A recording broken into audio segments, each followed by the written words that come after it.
Hello friends, welcome back to dream veg food. ఇవాళ వచ్చేసి మునగాకుతో పచ్చడి చేసుకుందాము. వేడివేడి అన్నంలోకి కాసింత నెయ్యి వేసుకొని ఒక పక్కకు పచ్చడి పెట్టుకొని తిన్నామంటే అన్నం అంతా తినేయచ్చు అనమాట. అంత రుచిగా ఉంటుంది మునగాకు పచ్చడి. మీరు కూడా ఒకసారి ఈ విధంగా ట్రై చేసి చూడండి. చాలా అంటే చాలా బాగుంటుంది. మునగాకు ఆరోగ్యానికి కూడా చాలా మంచిది కదా. ఆలస్యం చేయకుండా ఇది ఏ విధంగా చేసుకోవాలో చూసేద్దాము.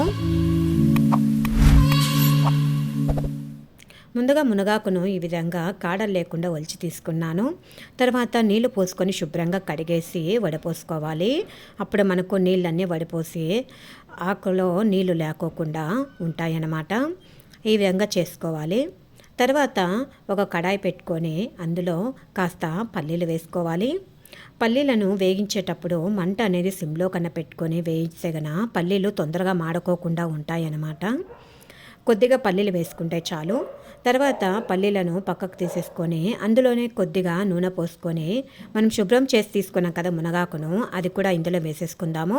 మునగాకు లేతగా ఉన్న ఆకు తీసుకుంటే కనుక తొందరగా మగ్గిపోతుంది. రుచి కూడా చాలా బాగుంటుంది. ముదిరిపోయిందంతా అంత రుచి బాగుండదన్నమాట. ఇందులో వచ్చేసి కాసింత కొత్తిమీరను కట్ చేసుకొని వేసుకుందాము. తర్వాత కలబెట్టేసి స్టవ్ ఆఫ్ చేసేసుకొని పక్కకు తీసేసుకుందాము. తర్వాత అదే కడాయిలోనే ఇంకాస్త 2 స్పూన్ల నూనె వేసుకుందాము. తర్వాత ఒక హాఫ్ టేబుల్ స్పూన్ దాకా ధనియాలు, జీలకర్ర, అలాగే కారానికి తగిన ఎండుమిర్చి, పచ్చిమిర్చి కూడా వేసుకున్నాను. సన్నగా కట్ చేసుకున్నటువంటి ఎర్రగడ్డ కూడా వేసుకోవాలి. అదేవిధంగా టమాటా ముక్కలు కూడా వేసుకున్నాను. ఇవి కాస్త ఫ్రై అయిన తర్వాత కొంచెం చింతపండు, కొద్దిగా నీళ్లు కూడా వేసుకోవాలి. తర్వాత మూత పెట్టుకుంటే కన్నా అవి మగ్గిపోతాయి. ఇప్పుడు ఇందులో వచ్చేసి కొద్దిగా పసుపు, అదేవిధంగా కొంచెము బెల్లం ముక్క కూడా వేసుకున్నాను. అంతే అండి. ఇది స్టవ్ ఆఫ్ చేసేసుకొని పక్కన పెట్టేసుకుందాము. అవి చల్లారి లోపల పల్లీలు కూడా మనము రోట్లో వేసుకొని దంచుకుందాము. ఇది రోటి పచ్చడి అనమాట. రోటి పచ్చడి అయితేనే మనకు టేస్ట్ అనేది బాగుంటుంది. ఈ పల్లీలలో కాస్త ఉప్పు వేసుకొని కాస్త మెత్తగా దంచి తీసుకుందాము. ఈ విధంగా స్పూన్తో కన్నా కలిపెట్టుకుంటే తొందరగా మెదిగిపోతాయి. తర్వాత ఇందులో మనము మునగాకును ఫ్రై చేసి తీసుకున్నాం కదా, అది కూడా వేసేసుకొని కాస్త మెత్తగా దంచుకుందాము. తర్వాత మనం ఫ్రై చేసుకున్నటువంటి ఆనియన్, టమాటో, పచ్చిమిర్చి, చింతపండు ఉంది కదా, అది కూడా వేసేసుకుందాము. ఇవి చల్లారిన తర్వాత మాత్రమే దంచుకోవాలి.